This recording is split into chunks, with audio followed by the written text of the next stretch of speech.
So yeah, maybe we'll look at some of your other key pledges because one of them was promote the family as the foundation of our society. You also have scrap the money grabbing scheme known as the Clean Air Zone. I guess that's I've not heard as much about that because I'm in London. We always hear about ULEZ, but in Manchester, is it the Clean Air Zone that's the big thing? It's our version of the ULEZ Yeah. basically.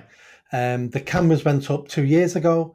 Our current mayor Andy Burnham then lost his bottle because the people didn't want it, and he sent it for review.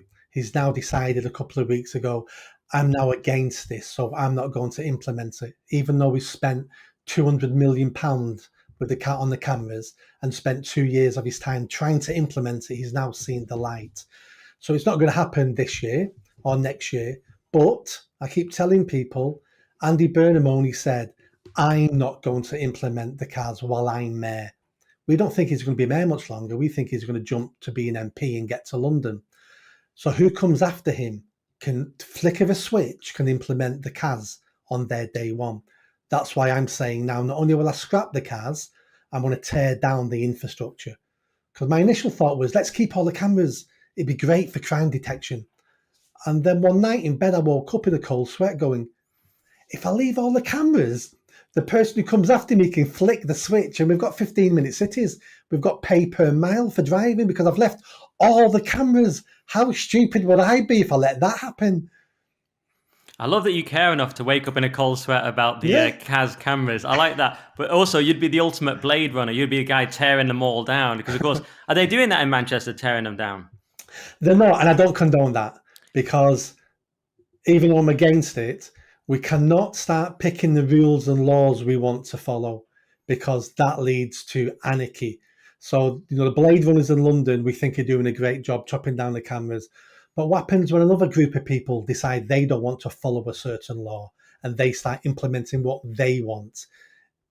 The way we have to change the law in our country, and that's by being elected. It's about pressuring politicians.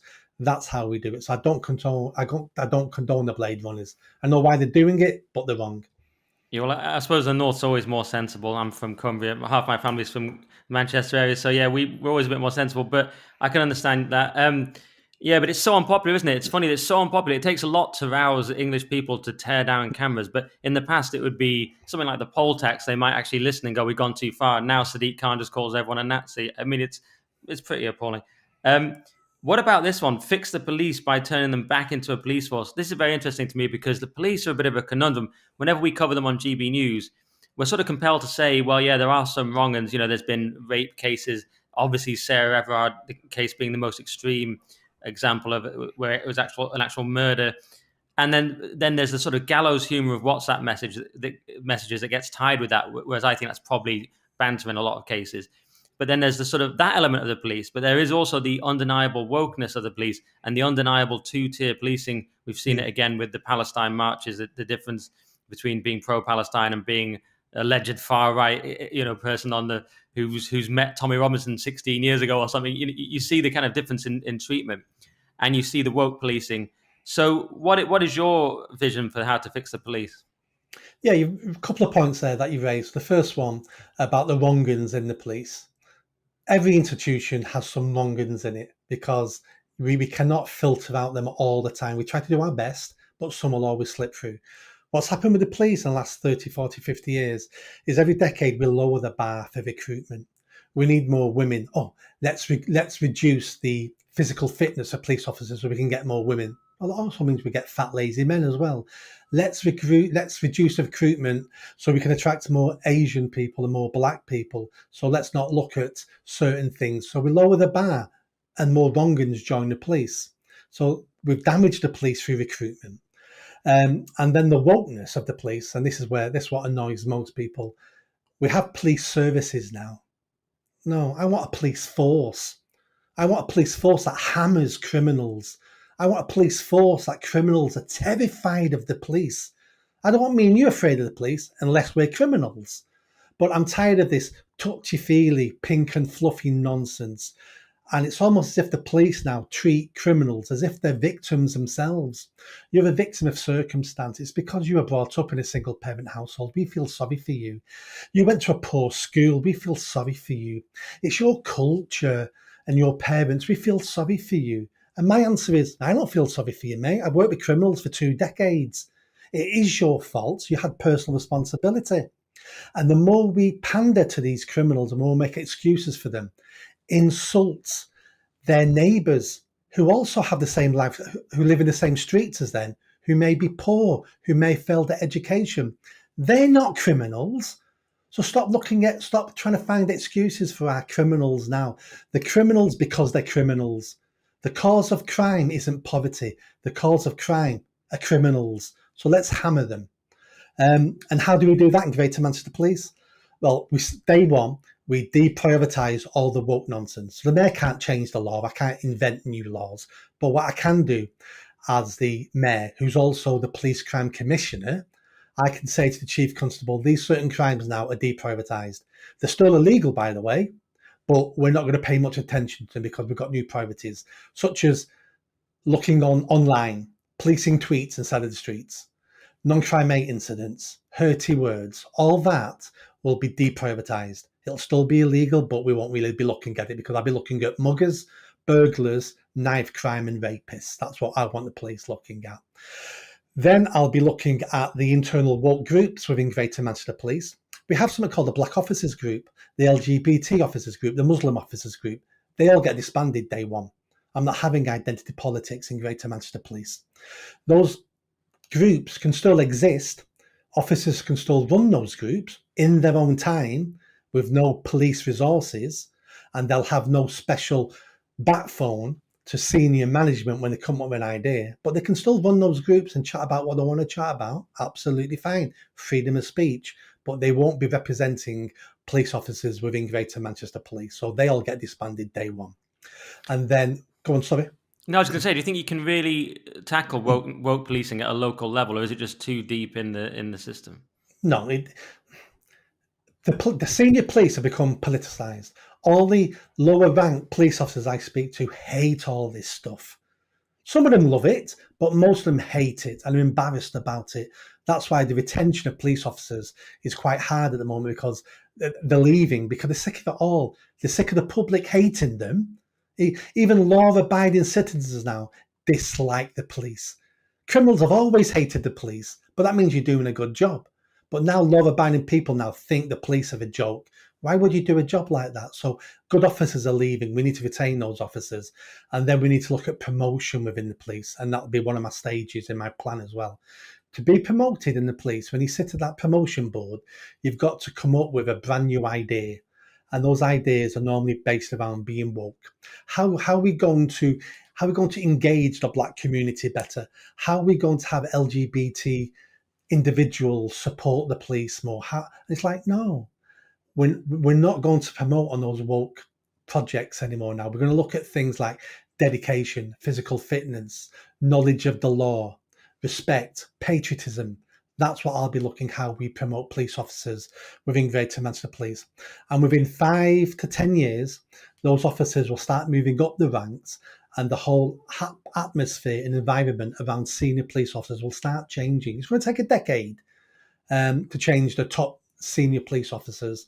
But that's how we do it. We do it through promotion, start promoting the people we want to run Greater Manchester Police a decade from now. Makes sense. Well, all right, excellent. And yeah, the other thing, police retention. There was that thing recently where they were getting in trouble for using their weapons that they're allowed to have. Certain police are allowed to have firearms, but then they were getting sued or they were getting in trouble for actually using them. And then they were handing them in and saying, well, we quit. They've not had any support. And like you say, the public turn against them. It's a tricky thing for a Conservative, because Suella Braverman just made a speech as we record this where she mentioned the increase in police on the streets as part of a great thing she's done. So she was still proud of increasing the number of police. And yet there's this feeling the police are sort of against you if you're a Conservative.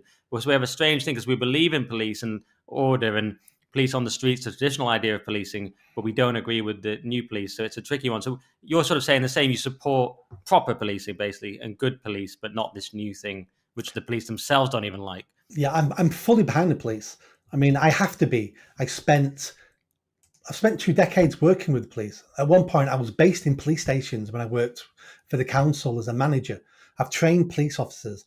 I've designed crime reduction projects that have won awards. So I'm pro police. I just don't want the police force we have now, the way it's changing and what it's changing into.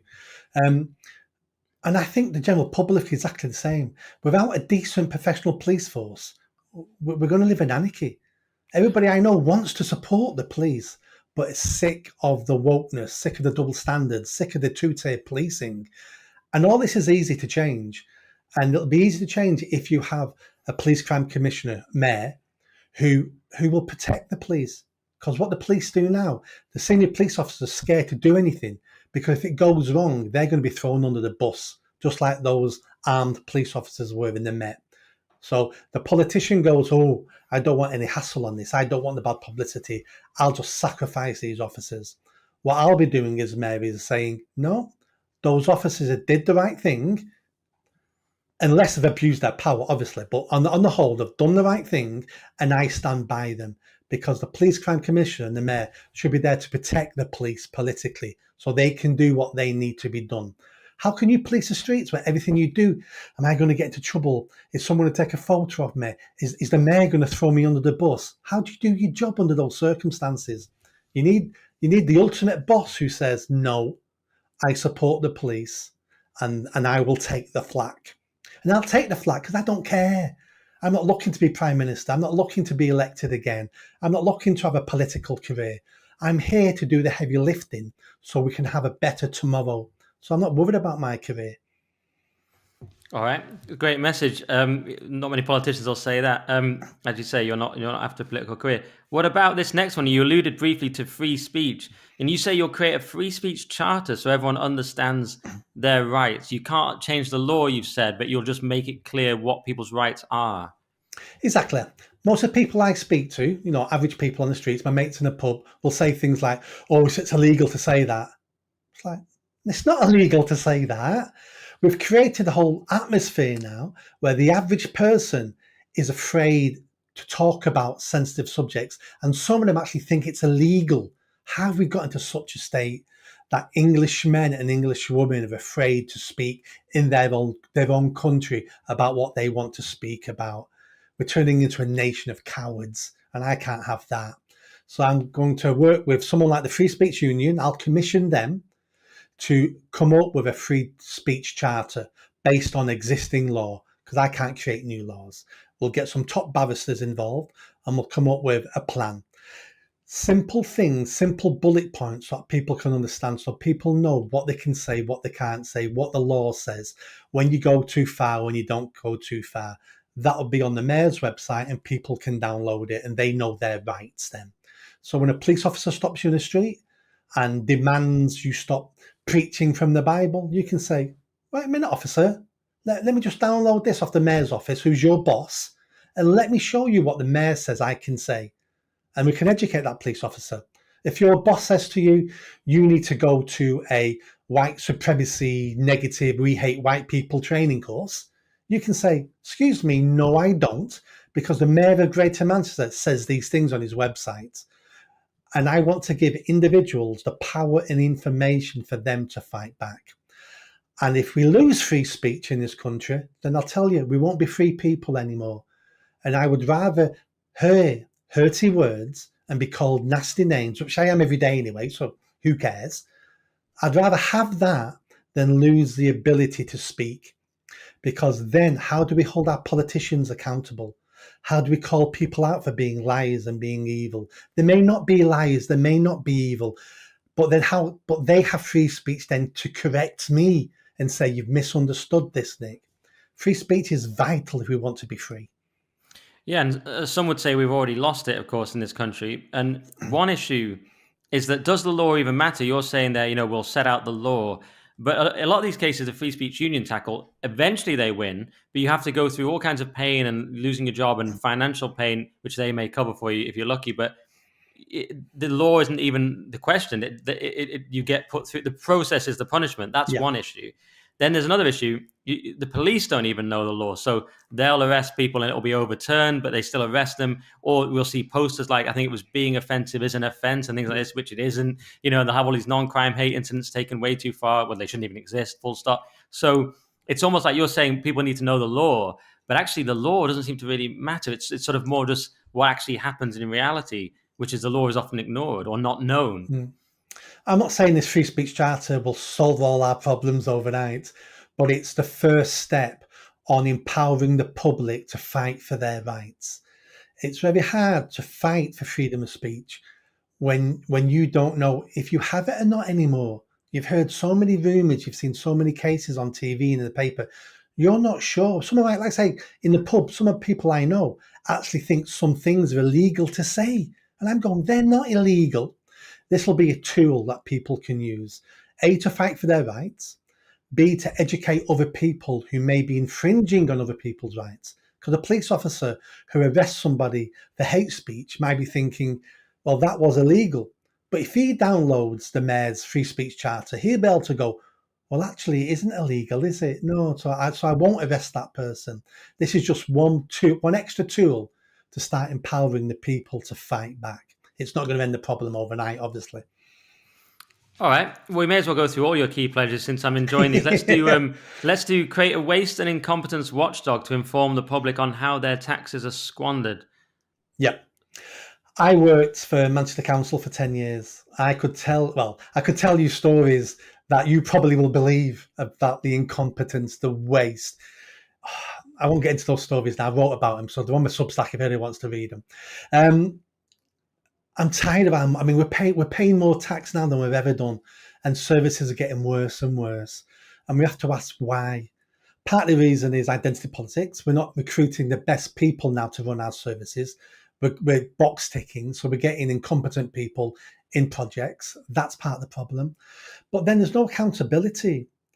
And that's what I want. I want some accountability. So I won't be able to change some of these services. Let's say it's the NHS in Greater Manchester wasting billions.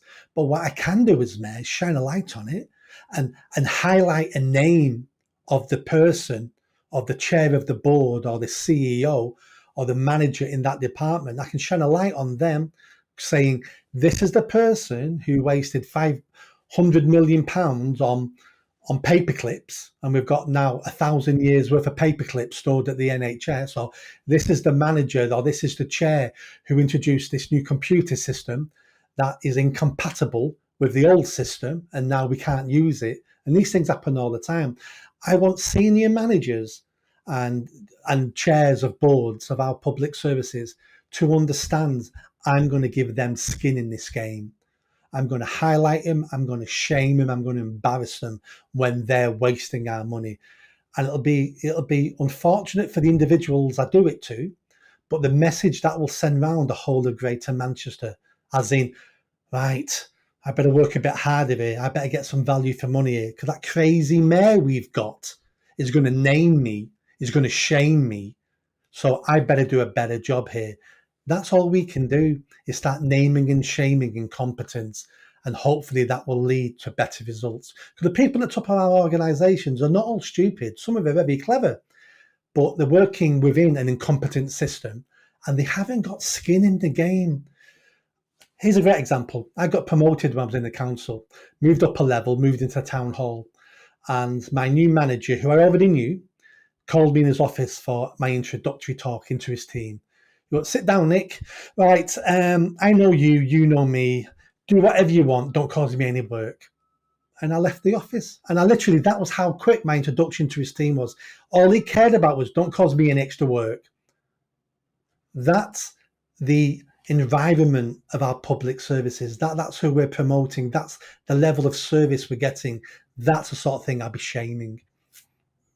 Yeah, I've been thinking about that myself. The lack of standards everywhere. It's everywhere. It's everywhere in this country now. Whether you're trying to sort something on the phone, it's always like we want no hassle. No, just anywhere you go, there's just low competence, low standards. It drives people like me mad. And I can tell you're the kind of person who turns up 8 minutes early for an interview. So I can tell you're the kind of person who just drives you mad. But unfortunately, most people aren't like this. It seems like people are low in. Jordan Peterson calls it conscientiousness. But it sounds like you'll get in there and just kick some ass basically and make them accountable. I'm going to show the public everything that's going wrong, not because I can fix it, because I'm a superhero, I'm a rocket scientist. I'm going to show everybody what's going on so they can change it by voting differently. That's how we change all these things, not by having, an infiltrator, a ninja at the sides doing things. The voter needs to change it. But how do they change things when they don't know things are wrong, or they don't know who to hold accountable? I want the voter to start doing it.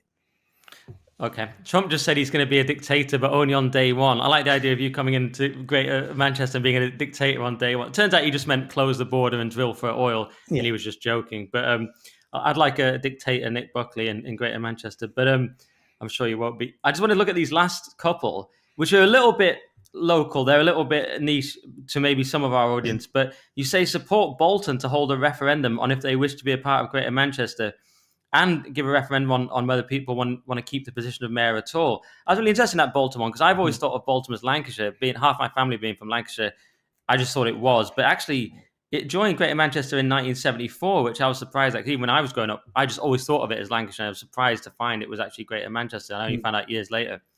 Do people of Bolton just want to be part of Lancashire again? It depends how old you are. So the older you are in Bolton, the more you miss being in Lancashire, because Lancashire is 1,000 years old. It's an ancient county. It has history. It has a memory. It's something to belong to. And in a time now where we feel like we don't belong to anything, in 1974, the government decided they were going to create a new area called Greater Manchester. It didn't exist before 1974. And they pulled in 10 local councils, Manchester, Wigan, Bolton, and 10 altogether. And nobody wanted it. They weren't asked, they were forced into it. And a lot of people have resented it ever since. Now, many people in Bolton want to rejoin Lancashire and leave Greater Manchester. I don't know if that's going to be a good idea or a bad idea. All I know is if enough people in Bolton want to have a say on this, because we were never given a say in 1974, the least we should do as Democrats is to say you should have a say and we'll hold a referendum. And if you all vote to leave, well, then you leave Greater Manchester and we'll have to deal with the consequences afterwards. And it may be the wrong decision, but I'd rather the people made the wrong decision than constantly having government making the wrong decisions for you, because that's called accountability. That's you taking on personal responsibility. So again, I don't know if that's going to be a good decision for Bolton, but I trust the people of Bolton to make the best decision for them. And there's a group in Bolton, a small political party called Bolton for Change, and they're running this campaign, gaining signatures, and hopefully if they get enough signatures, we may be able to trigger a referendum, and I will support that if I'm mayor. And then the other point you talked about was the mayor, about the Greater Manchester mayor. Very similar story again, because our politics and our politicians don't like democracy. They never like asking the people, especially after Brexit. They don't want to ask the people ever again about anything. So the mayor of Greater Manchester 10 years ago was forced upon us in Greater Manchester. No one asked us. No one did a consultation. George Osborne, the minister at the time, forced Greater Manchester to accept a mayor and will give you a load of money. That's what he did. Nobody wanted a mayor in Greater Manchester. The last thing we wanted was a whole new layer of bureaucracy, a whole new layer of politics that we're going to have to pay for. And if you live in Greater Manchester, look on your council tax bill. There's a whole new line there now saying mayor's office. We weren't paying that 10 years ago, but now we're paying for new politicians. So I'm going to offer the people of Greater Manchester a say to tick that box of democracy that we've not ticked yet. I'm going to say, do you want a mayor of Greater Manchester? If you do, great. If you don't, we'll scrap it, because we can't have these layers imposed upon us when the public never wanted it in the first place. And I'll be one of the only politicians to say, and I'll do myself out of a job, because again, I don't necessarily want the job. I don't want to crave in politics. I want to fix my country. And if we can show our country that people power and the voice of the people leads to change, and in Greater Manchester, it might lead to getting rid of the mayor, well, fantastic. That just means we've shown people their voice matters, and we might have put a little bit more respect back into British politics, because that's what we're lacking, respect in British politics. If you like that video, don't forget to subscribe to the channel, hit that notification bell and comment. And if you like what I'm saying about running for Mayor of Greater Manchester, then stick around. Tell your family, tell your friends. It's the only way I'm going to have a chance of winning is a grassroots movement. So be part of that movement and hit that bell. Thanks.